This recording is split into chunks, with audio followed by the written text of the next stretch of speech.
Nem tudo que é plantado ou se desenvolve num bioma deve ser comercializado. Na capacitação tecnológica de hoje, vamos ver que algumas árvores frutíferas, por exemplo, devem ser preservadas para que ajudem no reflorestamento do cerrado.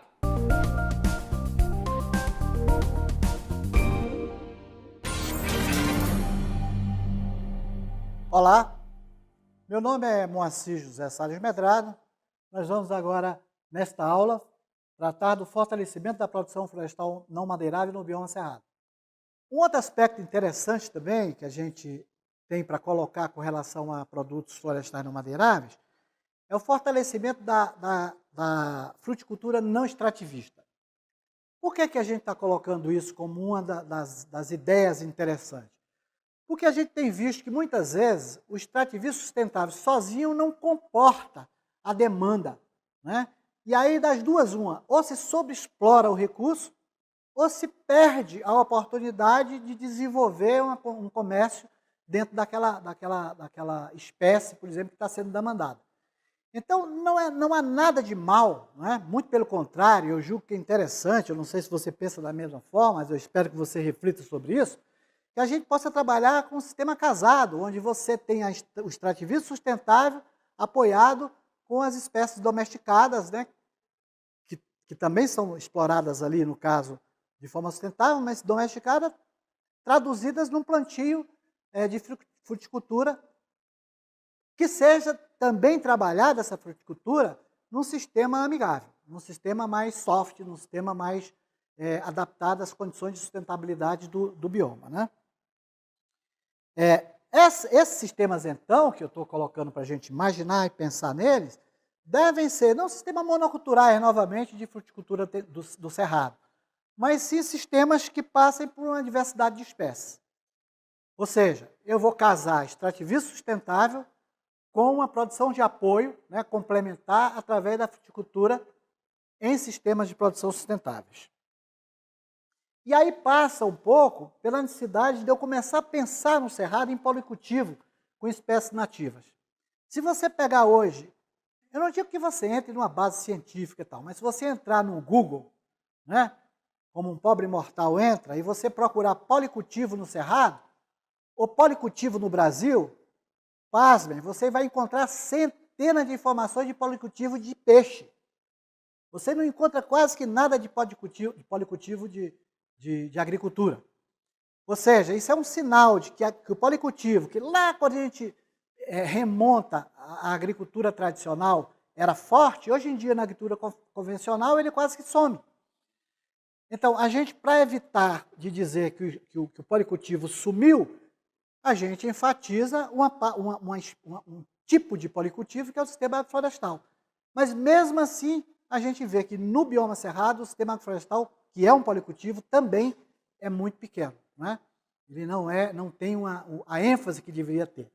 Então, essas espécies, elas preferencialmente têm que ser trabalhadas, não só no sentido, como a gente colocou já em algumas situações, no sentido de procurar melhorar a forma de implantação, melhorar a semente, melhorar a forma de adubar, melhorar a forma de colher, mas também no tipo de sistema, né? Como que a gente vai, que espécie a gente vai juntar com que outra espécie para que a gente possa trabalhar com policultivo. E aí vem uma confusão, né, tremenda.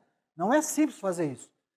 Eu, quando conversava com os meus colegas, eu achava engraçado, porque toda vida que a gente falava em complexidade de sistema de produção, a primeira coisa que tinha, mas isso é muito complicado. Mas é realmente complicado. É muito mais fácil ser agrônomo de monocultura do que ser agrônomo de policultivo.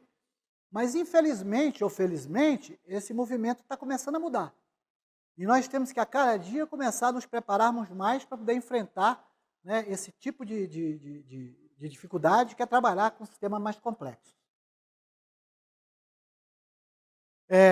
Uma outra coisa também que é importante dentro desse aspecto de fortalecimento da fruticultura não extrativista é a introdução nos trabalhos de fruticultura, né, em policultivo, em sistemas agroflorestais, das leguminosas nativas do sistema. E aí eu digo o seguinte, não necessariamente eu estou falando aqui de leguminosas arbóreas ou arbustivas. Estou falando de leguminosas que existem em qualquer bioma que são de natureza herbácea mesmo, né? E que pode dar um aporte, né, de nitrogênio não químico, né? Ou então, pelo menos, diminuir a quantidade de nitrogênio químico que a gente vai ter que aportar para o sistema. Isso é outra coisa que eu acho que também que é muito pouco estudado, ou é estudado de forma muito esparsa, ou quando você tem essas informações na mão, elas não são trabalhadas de forma conjunta para que a gente possa colocá-las, né, a serviço do sistema de produção.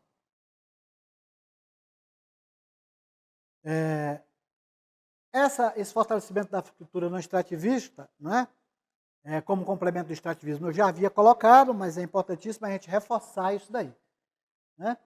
E um outro aspecto que eu acho muito interessante, né, mas que tem que ter muito cuidado, é um caminho, por exemplo, da fruticultura do Cerrado, passar pela fruticultura não extrativista irrigada. Só que isso aí é mais complexo ainda, porque se eu estou falando, né, em policultivo, em sistemas agroflorestais mais complexos, com fruticultura no Cerrado, quando eu imagino irrigar um sistema policultural, ou de policultivo, ou um sistema agroflorestal, nós não temos modelo para irrigação desse tipo. Os modelos de irrigação nossos são normalmente monoculturais. Eu vou irrigar um plantio de manga. Então eu faço toda a minha estratégia para poder colocar a minha irrigação para aquela cultura única. Então eu estudo mais ou menos os parâmetros de solo, os parâmetros de planta, e estabeleço o meu programa de irrigação para aquela cultura. Quando eu tenho culturas diferentes trabalhando, eu fico numa situação muito difícil, porque a água que eu estou dando para uma cultura pode não ser suficiente para outra, né? Pode ser de mais para uma e de menos para outra. Então, isso, mais uma vez, exige da pesquisa nacional, né, um esforço grande no sentido de estabelecer modelos de irrigação para sistemas mais complexos, né? Ou seja, o que a gente está falando em termos de fruticultura no Cerrado é a necessidade que a gente tem de modernizá-la, de pesquisar muito mais sobre ela, mas também de dar um novo olhar para a fruticultura do Cerrado, e um novo olhar, né, que seja um olhar que venha em direção da produtividade, mas também em direção da sustentabilidade, né? E esse olhar em direção da sustentabilidade, né, além do olhar da produtividade, vai passar por várias coisinhas. A primeira delas é pensar em rastreabilidade, certificação e identificação de origem. Então, não dá para pensar em uma agricultura moderna, para futuro, no Cerrado, sem pensar nessa condição. E aqui nós temos toda a chance, né, de trabalhar nessa linha aí. Pensar também no manejo sustentável, né? Então, não dá para pensar, reforçando mais ainda, nós já falamos muito sobre isso, de pensar em um novo olhar para a fruticultura do Cerrado que não seja em manejo sustentável, né? A produção orgânica é um outro ponto a considerar também. Mais uma vez eu digo, não é obrigado a todos nós nos concentrarmos em fazer produção orgânica, né? Mas a produção orgânica tem que ser estudada, tem que ser colocada à disposição das pessoas, sistemas de produção dessa natureza, para que ela possa fazer um cotejamento em relação a outros sistemas e, quando for interessante para ela aplicá-lo, né? Outra coisa é pensar em trabalho justo, né? E pensar em uso adequado de agrotóxicos e água. Porque se eu pensar em certificação hoje em dia, não adianta eu pensar só, por exemplo, em fazer a produção certificada do ponto de vista dos fatores de produção que eu utilizo. Se eu não tiver trabalho justo, se eu não tiver uso adequado, nem uso de agrotóxicos na realidade, na maioria das vezes, e uso adequado de água, eu não consigo certificar, né? Então eu tenho que ter esse cuidado, né, quando eu estou fazendo esse novo olhar para a coisa. Um outro aspecto interessante também, dentro desse aspecto de fortalecimento dos produtos florestais não madeiráveis, é o fortalecimento das cadeias produtivas, né? E a palavra-chave para esse fortalecimento das cadeias produtivas dos produtos florestais não madeiráveis, nos parece, não sei se para você também fica claro, é promoção, a própria cadeia produtiva e a sociobiodiversidade. Então essas são palavras bem chaves que a gente tem. E também uma outra coisa que eu acho muito importante a gente pensar quando a gente vai trabalhar a cadeia produtiva, é que, apesar de a gente falar em centenas de espécies potenciais, a gente não tem condição, pelo menos inicialmente, de trabalhar a cadeia produtiva para todas essas espécies. Então, a gente tem que fazer um recorte, né, e ver quais são as espécies que a gente deve concentrar. O que eu estou colocando ali, tá? Provavelmente não é aquilo que você pensa aí. Agora imagina se eu coloco aquilo para toda a população técnica, para todos os produtores, para toda a sociedade do Cerrado. Eles vão brincar, eles vão rir de mim. Aquilo é apenas uma maneira de fazer uma provocação e dizer que talvez a gente tenha que concentrar no máximo em 6, 7 cadeias. No caso ali eu estabeleci Baru, Araticum, Pequi, Cagaita, Guariroba e Babaçu. De uma forma provocativa, não são as cadeias principais, mas para cada região vai ter um elenco de cadeias produtivas que devem ser priorizadas. Como eu falei, o número de espécies é muito grande, o cerrado é muito extenso, né? As condições culturais do cerrado variam muito. Nós temos cerca de mais de 20 ecorregiões de cerrado, se não me engano, 22 ecorregiões no cerrado. Então imagine que para cada ecorregião dessa, muitas vezes você tem um aspecto específico daquela região. Então, mais uma vez, não adianta estabelecer de cima para baixo qual é a cadeia mais importante. O importante é que as organizações não governamentais, os produtores, né, o poder público, o município, possa discutir quais são as cadeias, né, com base na demanda que existe, com base na cultura local, com base na experiência dos produtores, as cadeias que têm que ter as ações concentradas.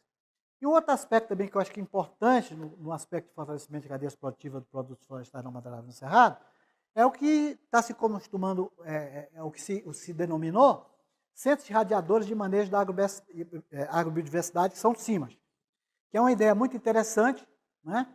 E eu não sei se na sua região você tem acesso, né? Mas os CIMAs estão distribuídos em vários locais, não só no bioma Cerrado, mas no Brasil inteiro, que são centros onde se trabalha um pouco essa questão da agrobiodiversidade e se trabalha também no sentido de radiá-la, né? Para que ela possa, através desse processo de integração tecnológica, fazer com que avance, né, os produtos florestais não madeireiros na economia das diferentes regiões. Resumindo esse tópico, o que a gente quis colocar para você foi que o manejo da área de reserva legal é importante em função do grande número de espécies nativas e da cultura extrativista dos povos do Cerrado. Segundo, que a ARL, a área de reserva legal, ela pode ser aproveitada de forma sustentável para a extração de produtos florestais tradicionais, mas também ela pode ser aproveitada para a coleta de sementes de alta variabilidade, tanto para comercialização, né, como para a própria restauração das suas próprias áreas, ou para a produção das suas próprias mudas, né, para utilizar no seu sistema de produção. Outra atividade interessante que a gente julga também, que foi colocado nesse tópico, que eu acho que você deve pensar em acrescentar com as leituras nos seus materiais de apoio, diz respeito ao estabelecimento de uma faixa de amortecimento, ou seja, essa ideia do cinturão econômico. Isso vai fazer com que você comece a buscar na tua condição, aí, na tua região, né, como que você poderia fazer para aumentar o número de alternativas desse cinturão econômico, né?